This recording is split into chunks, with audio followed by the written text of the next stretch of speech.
back. County jail days. After years, Yeah, keep sleeping in the prayers. yeah, that's why. It takes a lot of time. Kind of heard about that. Yeah. He's going through some. We may never see him again. Yep. Steve. My brother Steve, the rooster one. Yep. He's been gone a while now. We used to all go to the county jail and do an AA meeting. Oh, I thought you were just making a joke saying like we used to go to county jail together, like No, as in like this is being true story. inmates. I think you're talking like being like No, and before that. yeah. we used to all hang out at the county jail and on vacation and Three of us, we could like split up and Yeah. two would go to one center. Yeah, that's regular. No. But, I haven't been in there since those days. I've been in a lot of prisons though since then. I've been doing events at the women's prison, Yeah, men's prison, the farm. that's good. I think I'm going to speak next week at GRCC. Jamestown, Florida. Jamestown, huh? Yeah. You meet a lot of great people, man. Great people that try to make change. Inspirational. Educate. see, I think you have to change that on YouTube. I just put hashtag Afghanistan. I forgot to put veteran. They'll know what we're talking about. You still alive? Yeah, on YouTube. Yeah, YouTube is where it's at. You know what I mean? Subscribe, follow the page, Bitcoin, Afghanistan, time for second. So we're living. Shout out to J-Lo, the leading spice in the land. If you ain't sneezing, it ain't cheesing, baby. You know what I mean? You can get some J-Lo at the state capitol in the cafe. And we're going to play some music in a second, and we're going to get this rolling on Facebook. Okay. Like 2 shows ago, I had Raj from Iraq on here. At the beginning, it was kind of like distorted. Yeah, it was doubled up. Yeah. I had something was on the thing. I fixed it right away, but Okay. I was like, I heard it was doubling, and then it was like this mic and those mics, and that's why it was sounding crazy. So we're good now, right?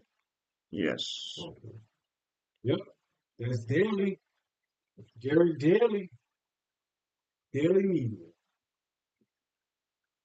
How about those terrorists? Wait, maybe we're not. We're saying. What is a terrorist? Tax for a terrorist. A terrorist. You know me. Yeah, I think it's putting extra taxes on imports coming into the States. Yeah. Well, my Canadian whiskey or something like that. Yeah, things out of China and Europe, I guess. Well, they've been Canada, Mexico. Oh, that's true.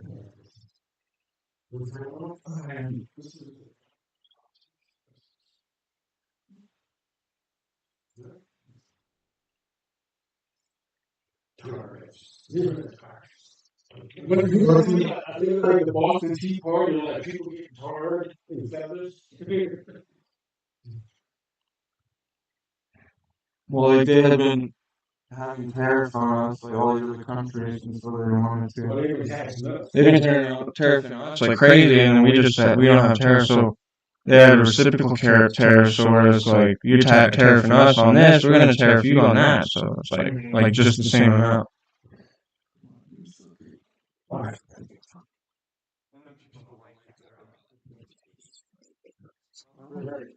Been doing it to us for so long, so.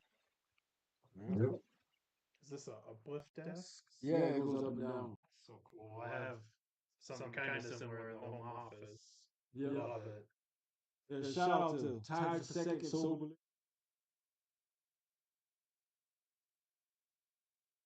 Gift. It's great.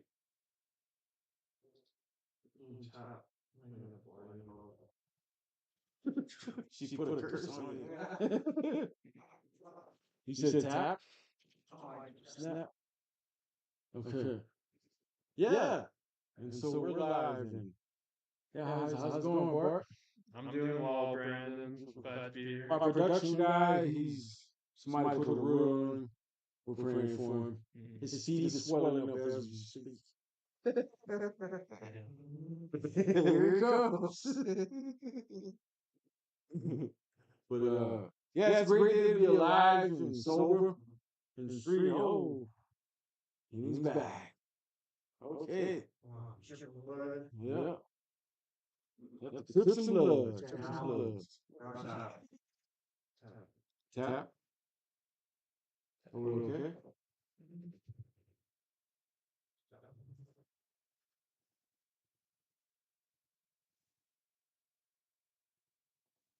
Anything I gotta do on the mic itself? No.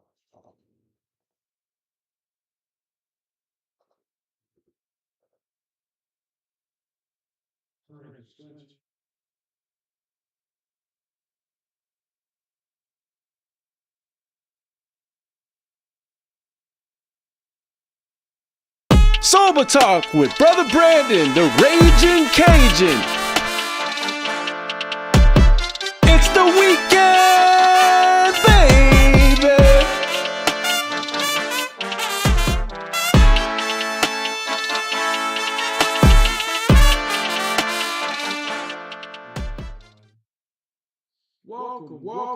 Welcome back to another episode of Sober Talk with Brother Brandon, the Raging Cajun. It's the weekend, baby. Man, it's a great day to be alive, sober, and free. Free from the jail cell, free from addiction, and free from alcoholism, man. But today's show is being sponsored by Tied for Second, Sober Living, and New Freedom Center. Beds are available. Just call 701-527-4000. Also, tonight's show is being sponsored by Prairie Recovery Center in Raleigh, North Dakota. If you're looking for a bed, contact Prairie Recovery Center. Also, tonight's show is being sponsored by Treasures of the Sea and Earth and the House of Fame in Mandan, North Dakota. Also, shout out to Preferred Heating and Air, Resurrection Tattoo and Supplies, and also the 5-second rule bracelet. You can stop in the Kirkwood Mall and you can get some apparel or you can get you a 5-second rule bracelet. But I want to give a shout out to J Dobo, the leading spice in the land. He hooked us up with this Sober Talk puzzle. Man, I love putting together puzzles when I was a kid, but I never thought I'd have a Sober Talk one. You know what I mean? But I got my buddy Bart in the house tonight. How you doing, Bart? Doing well, Brandon. Good Thanks to, for yeah, inviting me. good to see you, brother. Well, Bart is a veteran, so I want to say thank you for your service. It's my honor. Yep. And how's your day going? It's going well. Going well. Kind of went out about the family, walking the dogs, ran some errands. So doing good. Yep. And how many kids you got? Just the one kid. Our son is 19 months, going on 2 years, growing up quickly. Yeah, I know. I've seen you with that baby in the stroller. Yeah. I'm like, ain't nothing like a good veteran dad. You know what I mean? So Bart, how long have you been sober and clean? I've been sober for 4 years and 5 months since September 9th of 2020. Okay. Well, congratulations, my brother. I'm you. proud of you from one veteran to the next. But on behalf of Tied for Second Sober Living, I got a shirt for you, my brother. Thank you. Awesome. So, where are you originally from? So I was born in Rapid City, South Dakota. Okay. But once I was 5 or 6, my parents moved up to North Dakota.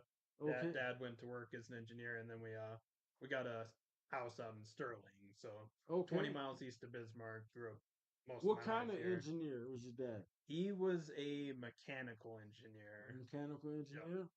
Well, I think that's a engineering in its old. Like I look at my son, my son's 8, and I just look at him and I look at how he builds his Legos and stuff. I'm like, oh, you're gonna be an engineer one day.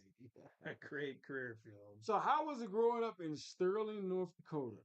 It was pretty good. We had like 7 acres. Mom had horses, room to run around.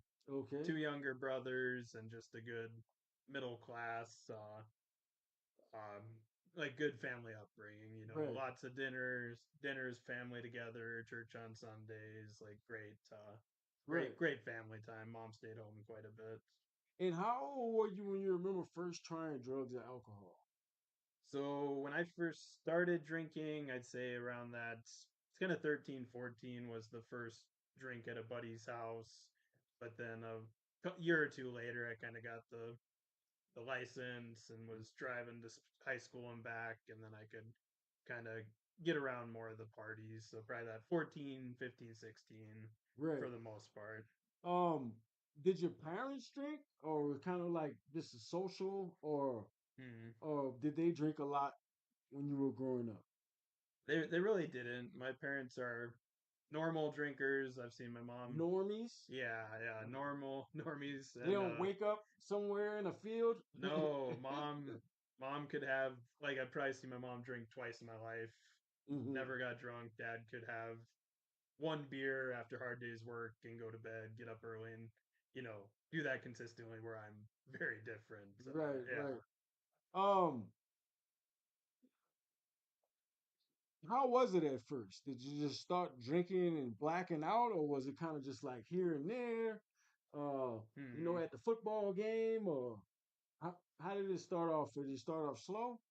Uh, I guess it wasn't super like consistent. Just because of access to alcohol or parties with friends, but first few times where I had enough, beer and liquor to get drunk, completely overshot the mark, got sick, puking in hay bales, making a mess and a fool out of myself. Like, Right. so that was the first couple times I got to like a shop party or whatever with friends, and yeah, didn't start slow. Any hobbies in high school? Um, kind of sports, video games, kind of stuck with football quite a bit, but didn't keep going with like track and basketball. Kind of, I don't know, just wanted to do the one sport and have time for the weekend activities, drinking, partying as I got older. So Right. Did you graduate? I did. I graduated from Steele Dawson High School in 2008, and Class of 2008 right here, baby. yeah. Man, you got in a couple years, you got a big reunion coming up. Oh yeah, I haven't even been thinking of that. Yeah, That's when you start counting the years since you graduated. Like, man, I'm getting old. I know, mid 30s now. It's why. Yeah, but you look great, brother. Thank you, thank They you. say whenever you quit drinking and smoking, you start aging backwards like Benjamin Button. Yeah, definitely healthier than I used to be. I'd say for sure. So, any big plans when graduation? What was your plans on out there in the big world? I didn't have much. Really unsure of what I wanted to do in my life. I knew I had toured or thought about like NDSU and Fargo, or actually, I did a tour in Rapid City where my dad went to college for Okay. engineering, and found some buddies, some people who had been down there for a year or two to kind of party at a frat house, and Right, then that's the route I went. right. Not because of the education, but kind of the social aspect, and Hmm. and knew people that I could get together and drink with. So Right, it's kind of flawed from the beginning. right. So, did you go to college? I did. So I got accepted to School of Mines in Rapid City. Went down there first year and did okay. Still What party. was your plan mm, for your degree?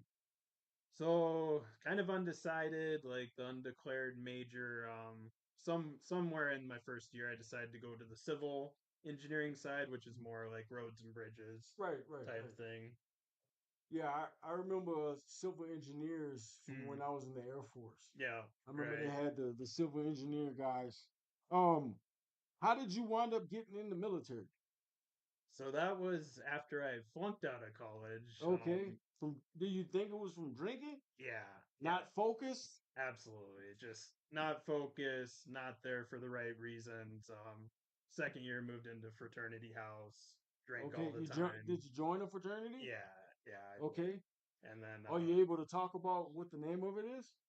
I probably, I mean, there's three of them down there. It was Delta Sigma Phi, and then Okay. just didn't take the classes seriously. Drank a lot. Second year grades were bad enough. I had to get kicked out, and Are you part of that fraternity for life? I did go through the process, but I have not been active since I left Right. the What college. was the process like? It Is it was kind of like you see on TV? Like you had to go through some stuff? it was interesting. Like nothing too crazy, just kind of a lot of kind of low sleep, busy stuff, like initiation thing. Right. You Did they know, they hit you with a paddle? no, they would surprise us in the dorm room, and then we'd have to go over and walk in circles and Right. ended the night with partying, that type of thing. But Right. overdid it there for sure, and yeah, didn't make it through school. Moved back North Dakota, worked some construction for a while, like horizontal drilling crew, and then kind of had that first getting fired from a job, overdid it again, had to sleep in the work truck the next day. But eventually I kind of went, so I was in North Dakota for the construction, started talking to Army Recruiter, right? So Okay. Recruiter really wanted to just move somewhere, do the relocation thing, get away from my problems, and it took me like 11 months to go off to basic training. So I Okay. was, working at a gas station, Tops truck stop in Sterling for a while, waiting for that date for basic training. Right. Yeah. Nothing was working out, right? Did No, you realize it was your drinking that kind of was throwing stuff off at that time? Or not really? no, I was pretty much completely oblivious. Just that 21, 22, finally able to go in the bars, thought I knew what I was doing. Hmm. People were out to get me, just a lot of poor me attitude, ego, Right. that type of thing. Well, I can tell you this from my personal experience, Bart, is Mm. that when I joined the military, that's when we started drinking professionally. Yeah, yeah. I absolutely once, you get through the training, you're kind of locked down Did you go to there. Fort Jackson? No, I was in Fort Benning for infantry training. Okay. Yeah, so that was locked down, no phones, no weekend time. But once I got through that in AIT, I got to Fort Bliss, Texas, was my duty station, Okay. and absolutely found my people in the barracks, like the off time, a lot of drinking culture in the military. I fit Right. right in. Yeah, Yep. Oh, I can relate. I know all about it. yeah, yeah. Um, and how many years did you serve in the military? So I just did my 3 year, 14-week active duty contract, and then didn't reenlist. So Okay. one duty station, one deployment, and some different training things we did. Okay. Yeah. So tell me about did you get any drinking incidents or anything in the Hmm. military where they said, "Man, you need to tighten up." Yeah, there was a few, especially kind of when I got back from deployment and I was kind of in that last year, year and a half. I knew I wasn't going to reenlist. Right. Definitely picked it up. We did a training mission in Kentucky for Fort Knox, Kentucky, and we kind of like helped out the lieutenant, the officer training. Like we would throw bags, take them Right. chow, kind of be the support. And Fourth of July, so we were supposed to have a 2 beer limit this whole summer. Right. Didn't listen to that. They rationed you, huh? Yeah, they were supposed to, but we could still go to like to the bar and the restaurant on base and completely overdid it on 4th of July. Like we went there to get drunk, to celebrate, and definitely got in some trouble going back to the barracks.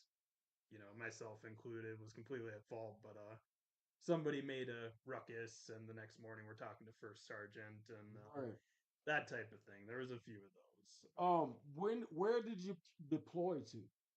So we went to RC South, Afghanistan, and we flew out the day after Christmas, 2012. And did you Sorry. do a whole year tour there or Not quite. By this time, we were like scheduled for 9 months, but I think we ended up coming back September the next year in 2013. It's around 8.5 months tour. okay. Yeah. And how was that? It was all right.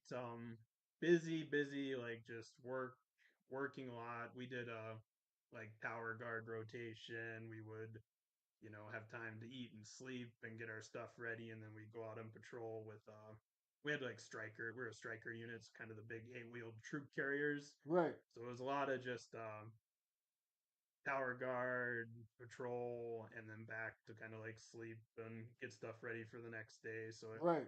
it went by quick, but Kept you on your toes though. yeah, You were high. drinking over there? No, that's the. It's funny that it's the longest period of sobriety with. I just didn't have access to alcohol. Right. Same here. Right. Yeah. I wasn't in Afghanistan. I was in Iraq. But it's Hmm. the same thing. Like I quit smoking cigarettes. I quit. It was just Yeah. too hot for Yeah. us. And Mhm. boy, but as soon as I got back though, Yeah. mm, Catching up to do for sure. So that's kind of when I started, you know, catching up. Took me like 2 weeks to pick up my vehicle in the parking lot where you mm, store your things and right, 2 weeks because you were drinking for when you for got the back. for the most part, just Right, drinking and being lazy, right. taking that break, and yeah, eventually just kind of kept going with it. Knew I was getting out, not re-enlisting, so just kind of finishing out my time. Cadillac. Yeah, yeah, the E4 Mafia. Yeah. So what was your big plans when you was getting out? I mean, did you have any plans? I had a little bit, like I knew the veteran education benefits, The right? GI Bill. Yeah. I'm gonna try this college thing again, right? And eventually, I think it took me a bit. Like I moved back, worked the warehouse job in Mandan for a bit, stacking pallets, and then decided to do the college thing again. Mm. So that was Where did kind you of go to college this time? at BSC, Okay. and kind of similar story as the first time. Like tried to do business, accounting, finance, wanted to get rich, learn about money, Right. right? And Did just you learn some things? a little bit, but still not focused. I do good for like 4 or 5 months, then I kind of go back to my old ways. Drinking accelerates, and before I know it, I'm back to failing classes, trying to catch up, Right. and dropped out again. Um, at what point did you realize that maybe you had a problem? So here we're probably around 2016. That's when I pretty much got to North Dakota. Yeah, so I would have been kind of finishing that second chance at college. Worked at Bobcat for a while, Me too. so yeah, I was on assembly line for like the MX boom arm, but Did, kind of did you work at night? no, I was Okay. day shift for the In 2016? around 2016, yeah, because I went to treatment in 2017, like Okay. November time frame. Because I worked at Bobcat myself for about 3 months, but I was the night shift, Yeah. the shift from at night to in the morning, Okay, and I worked maintenance. So right. we fix the machines and stuff when they break. Yeah. I would have been on kind of their newer line where they build the mini excavator and put together the arm Right. part of it. But that's interesting. I was there right for like 6 months, kind Okay. of, but before that, things got pretty rough with like a drunken summer, just Right. doing the bare minimum. Right. Ran into some buddies from I mean, would hometown. you binge drink or what was that? Yeah. It was a lot of like the partying at the bars. If I didn't have the funds, I would just kind of get a case of beer or a bottle and try and, get a group of people together Right. to kind of pitch in. And it would depend on where I was financially. Like if I didn't have much, I kind of Right. drink myself broke multiple times. Like then I'd try and white knuckle it, hold it together, Yep. and Put my life together. go to work, right, get a new job, and just got worse over time. Like, yeah, it was a good opportunity with the assembly line, but just not grateful for it. Mental health not in the best spot. Before I know it, I'm drinking again, calling in sick, having to check myself into psych ward. Really dark Right. place. That happened a couple times before I went to treatment. Do you think that was some of the darkest points of your life? Yeah, that was pretty tough. I know I had been through some pretty tough spots once I hit the 21 and had some similar like losing a job, but this was probably at another level, like another tier of alcoholism, just getting to that point where I can't imagine life without it either. Like Right. can't stop drinking against my will type thing. Was it affecting anybody else? Like, were you in a relationship? Mm. Was your family worried about you? Yeah, absolutely. And I had been before I went to treatment, I had been in a relationship for probably about a year. Kind of that summer, the summer before November 2017, I started dating uh my wife Jess now, and it was pretty hectic. Like we got along, we got a rental house, but then my drinking would pick up again, or I'd try and bring it together, and eventually I just had to go to treatment. Where did you go? So I went to a VA treatment program, which was awesome. I had been doing Is some it counseling, Minneapolis? pretty close, St. Cloud, Minnesota. They have a Okay. treatment program there. It's RRTP, so the Rapid Rehabilitation Treatment Program, Hmm. and it's dual diagnosis for mental health and alcoholism addiction. Okay. So And how long were you there? I was there about as long as they'd let me stay. So it's between 30 and 60 days, and I was there like I think right at 2 months. And was that covered through the VA? It was incredibly like they covered it. They helped me with benefits and put me through counseling, and got exposed to like recovery meetings, AA, and Right. all that, which was awesome. Yeah, there was just a lot of veterans there. Yeah, complete. Everyone was a veteran. You Right. know, different age groups, different scenarios, but everyone was from the military. And that's one thing I can say is that there's a lot of veterans out there that struck either have Hmm. went through a bad struggle Yeah. or lost their lives, the ultimate sacrifice, or Hmm. still struggling. You know what I Yeah. mean? It's heartbreaking. Like Right. I've known people that I used to be active duty with who are no longer with us after they got out, which is Right. horrible. Well, I'm glad you're still with us, brother. Yeah, You know you what I too. mean? Yeah. Because I've been through that struggle. I know what it's like. Hmm. So you go to treatment in St. Cloud Hmm. and you come back, then Yeah. what? Yeah. I had like an aftercare plan, but I didn't take advantage of like the community resources like Right. I You should wasn't have. connected. Yeah, yeah. Like I had been aware of some meetings around town, but should have went like right after I got out of treatment, right? And Mm. so 2 weeks later I'm drunk. Girlfriend is not happy. How did you wind up getting drunk that first It sip? I Did you think it just was go to the liquor just store? yeah, yeah. I probably had a moment alone and I don't know if Jess went to work or something. I went to the liquor Mm. store and got a case of beer. The next morning, we're having the conversation like, "Why are you doing this again?" Pouring whatever was left wasn't much, I'm sure, down the drain, and Mhm. I didn't have an answer, or I said Right. something I shouldn't have. The vicious cycle. Yeah, yeah, just powerless. Right. Hmm. And you can notice that now. Yeah, You know what I yeah. mean? At the time, I Step one. yeah, completely unmanageable and powerless. Like didn't realize it at the time. I had some exposure the first few steps. So, Right. And I know exactly what you mean, my brother. hmm So then what happened? so then I had I went to like 3 meetings before I went to treatment, so I knew a few. Like I was aware of it. Actually, my doctor at the VA told me for treatment you need to go to AA. Right. Like dead set, no A BS. doctor here? Yeah, yeah, at the clinic. They gave So you the prescription, huh? pretty much, You need to go to meetings and for once in my life, I with a bunch of listened. refills. Yeah, but should have checked it out much sooner after treatment. So I did get plugged into some local meetings. Got some guidance, got a sponsor, and was okay for a few months, 4 or 5 months. But then I kind of drifted off. So you did get a sponsor. Yeah, just didn't stick with it. So yeah, 4 or 5 months, worked some of the steps, and then I was fortunate enough to get a VA home loan, move out to Lincoln where we're at now, and Okay. that was where I like ghosted the program. Unfortunately, I got something. took that and didn't continue to put the work in. With that VA home loan, did you have to put anything down? No, it was incredible. Like Yeah, without that, I would not be a homeowner. right. Yeah, So basically, they just vouch for you, and boom, here you go. yeah. Like there's an approval process, but it's incredible benefit to have available. Right. Yeah. Amen to that. So Mhm. you get the house, and you didn't stay sober. No.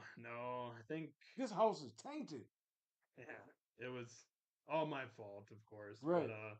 probably 30 days white knuckling Did it, she trying move in? to I mean, y'all moved in together. yeah. So we were living there. We have a dog, and What's your dog's name? so our husky is named Xena.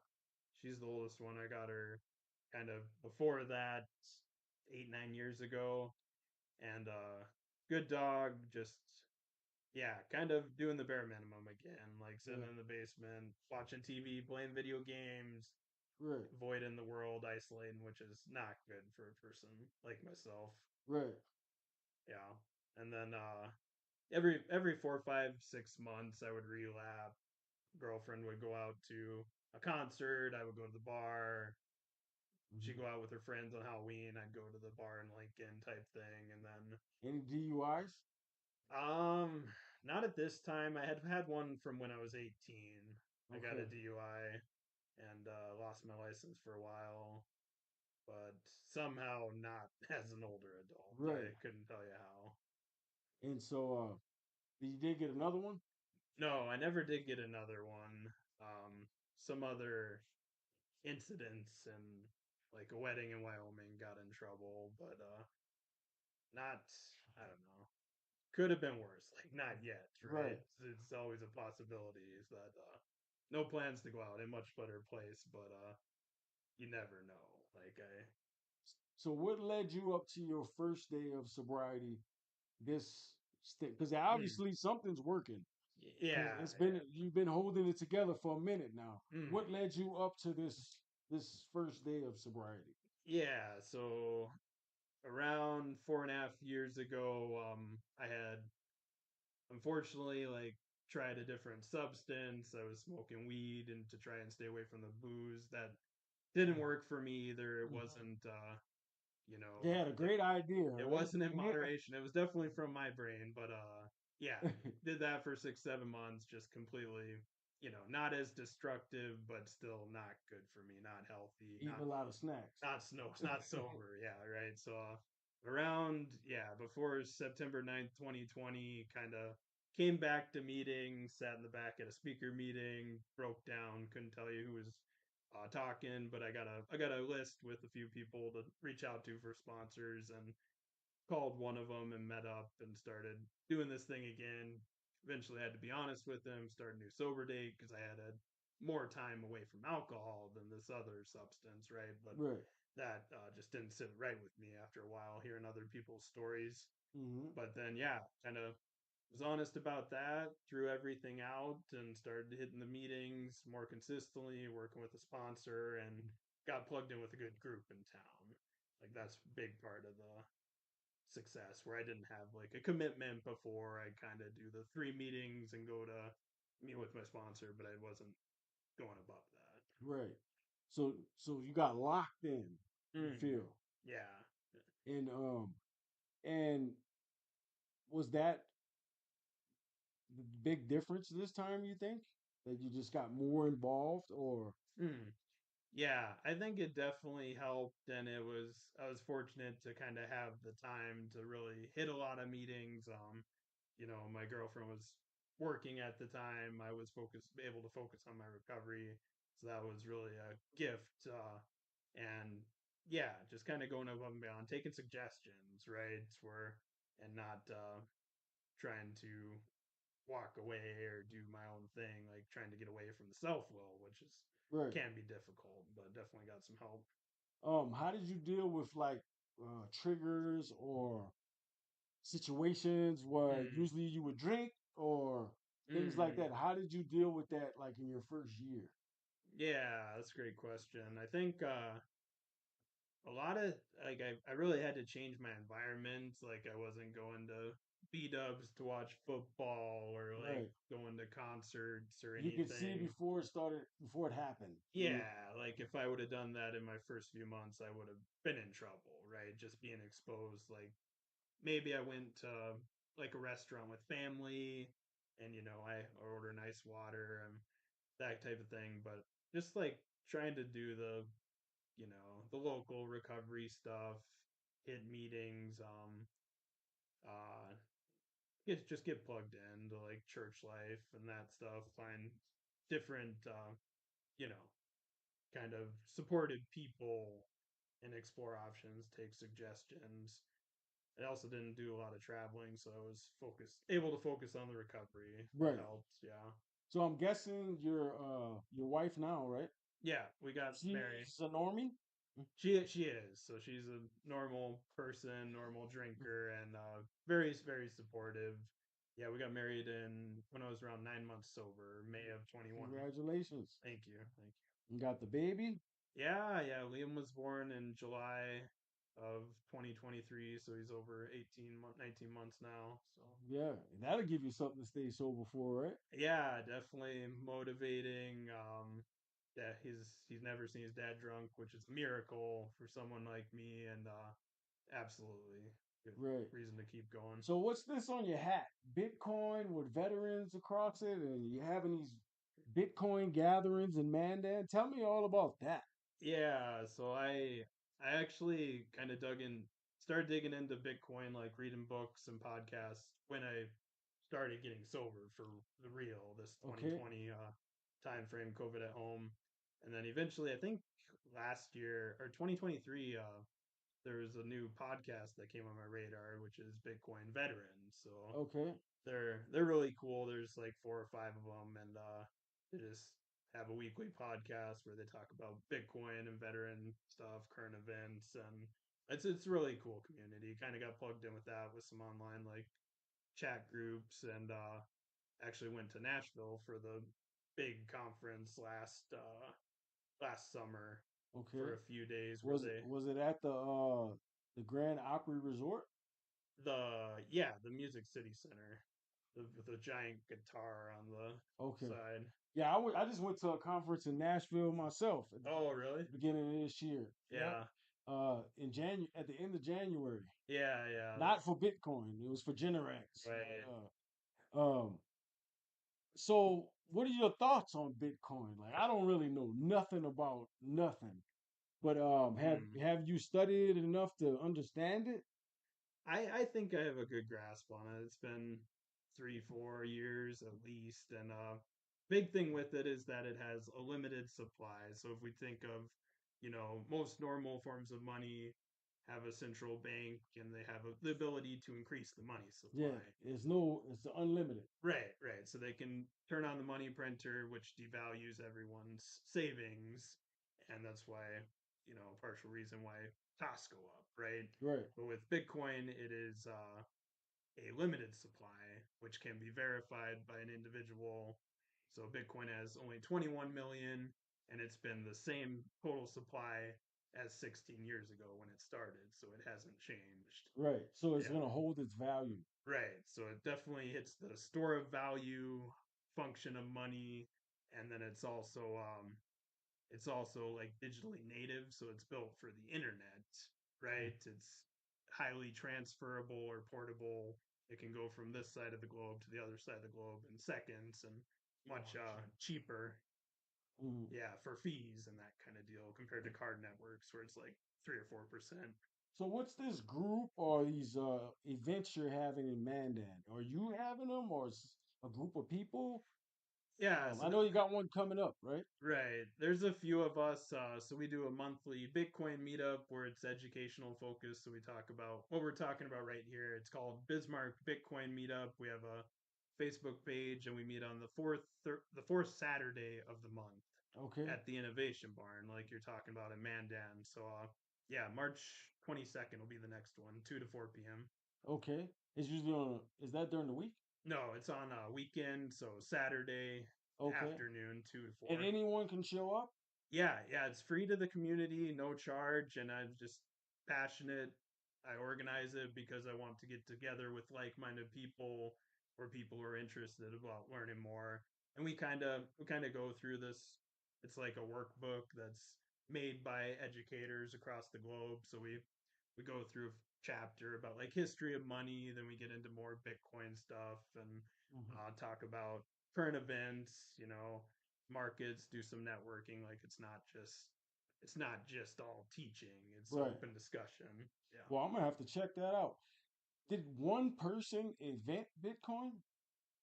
Was So was so it a pioneer of it, or it's kind of a mystery. So it's a mystery? Ooh. there's a white paper that was like published online on October 31st to 2008, and it had a pseudonym, which is Satoshi Nakamoto.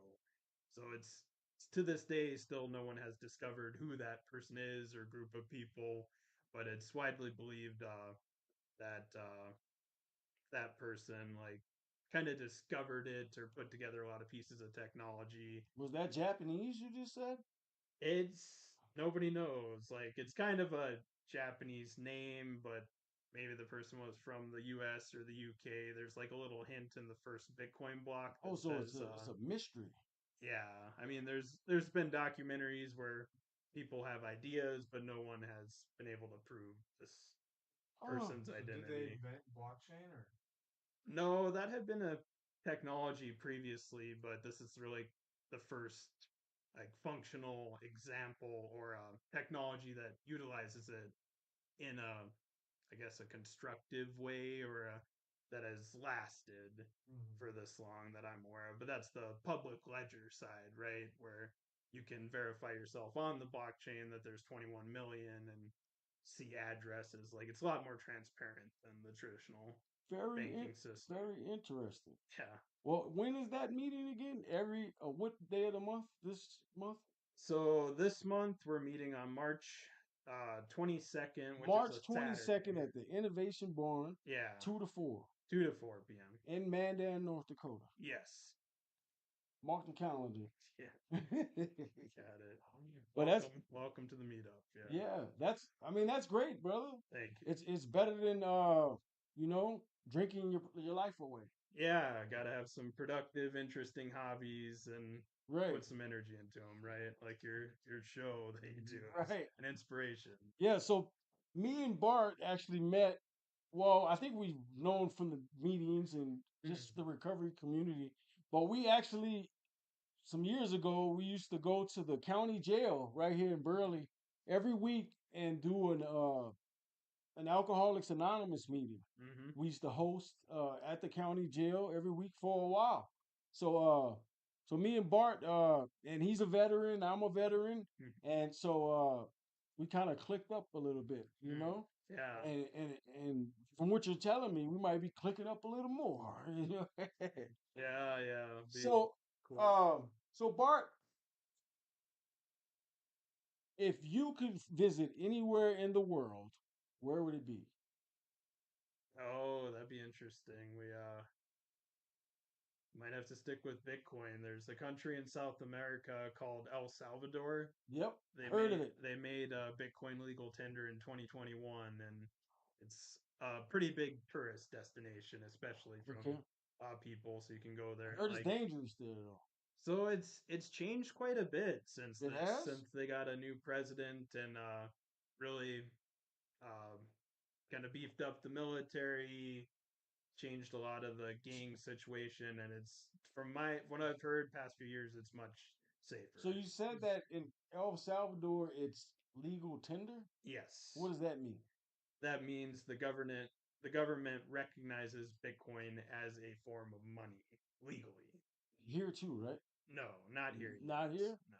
Oh, so that's what they use as their currency. So it is an option. They've been on the like US dollar in El Salvador, but when that happened, they also accept Bitcoin at like stores and shops. Is that the only country that does that?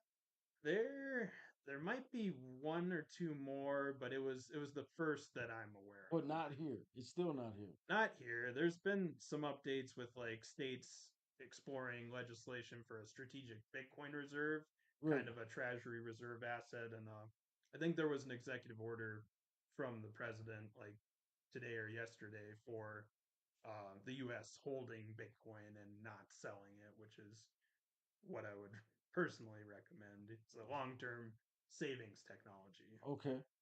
Amen to that. So you would like to visit there? Yeah. Someday they have like some conferences, so maybe when our son's a little larger and we have the time for vacation Right. down the road, it would be cool to go. If you could have one last meal and you were on death row, what would Mm. it be? Oh man, that's a tough one. I'm not picky, but I would have to be in this scenario. Man, I might just go with like pizza and French fries, Pizza and French fries, triple meat, triple something. meat, I You kind of caught me off guard with that one. stuffed crust. Right. Yeah. Hey, that's what it's about. Um, if anybody out there listening right now is a veteran, I mean, they can't stop drinking. Mhm. Um, they get sober, then they're not sober, and they're just struggling. If you had any words of wisdom, what would you Mhm. tell them? Uh, I would just tell them they're not alone. There are resources available. Like we've talked about here, treatment was big for me. Like if I didn't go to treatment, I think things would have been much worse. So treatment, meetings, ask if you know a friend who's sober, reach out to Sober Talk online. Hmm. Definitely just reach out to someone, right? You can't do this alone. Um, Walk into a meeting, get a cup of coffee, and sit down and listen. I would say is a good route to go. That's what worked for me, and I got guidance towards that, right? I didn't figure it out Right. myself. Yeah, Yep. You took some and suggestions. yeah, say a prayer too. Like God's there to help, and that's a huge part of it, the spiritual side. Am- Yeah. Amen to that. Mm. You got any shout outs? Um, I think one thing we didn't talk about is have you ever heard of 1 Million Cups? The 1 million cups. I have heard of that. Yeah, so it's like a local networking event. It's on a Wednesday morning downtown at the Dakota Stage. So I'll actually be presenting this Wednesday Okay. for Bismarck At what time? Bitcoin. It's at 8:30 a.m. on Is it like Wednesday. BNI? It's a little similar. They kind of like have small business entrepreneurs, Can anyone just show up? event organizer. It is free. You get a cup of coffee and a mug, and you can just kind of sit back and listen and learn more about small business. This week it'll be Bismarck Bitcoin, so I'll Okay. be talking So about this them. Wednesday at 8 a.m. 8:30, 8:30 a.m. 8:30. Dakota Dakota Stage Stage. on Main. Yeah, on Main. Okay. Yeah, and other than that, just all the people in recovery doing the work, helping others, treatment programs in the community are amazing. So definitely check those out if you're in a position to. Amen to that. Well, thanks for coming Yeah. and stopping by. I love you, Bart. Thanks for having me, It's always a Brandon. pleasure to see you, my brother. Well, I got Bart with almost 4.5 years of sobriety. Um, he's a veteran, served in Afghanistan, and he is in the Bitcoin world. Well, congratulations on your family, your son. Mm. Congratulations on your sobriety, brother. And miracles do happen. Well, I want to thank you for coming out and come and share some of your testimony, some of your experience, strength, and hope. And we love you. Well, I want to thank everybody for tuning in to another episode of Sober Talk with Brother Brandon, the Raging Cajun. And shout out to Tied for Second, Sober Living, New Freedom Center, Prairie Recovery Center, the House of Fade. Shout out to Jade Obo for giving me this lovely Sober Talk puzzle. Shout out to A Million Cups Mm. and the Bitcoin networking group. Shout out to Derek Daily Media, for always showing love and helping with the production of Sober Talk. And if anybody is interested in being a guest on the show, just shoot me a message. Anybody interested in sponsoring the show or have any ideas about events? We do events, we do speaking engagements, and just shoot me a message if you would like to get together and you have any great ideas because we're very innovative And hey, just one day at a time, and you'll be amazed when you reach out to people and start talking to people, the things that you may have in common. So I want to thank everybody for tuning in to another episode of Sober Talk with Brother Brandon, the Raging Cajun. If you can't stay sober, catch your Uber. In the words of my great grand sponsor, Jack Hyde, if nobody told you yet, we love you, baby. Peace and chicken grease. Sober Talk with Brother Brandon, the Raging Cajun. It's the weekend!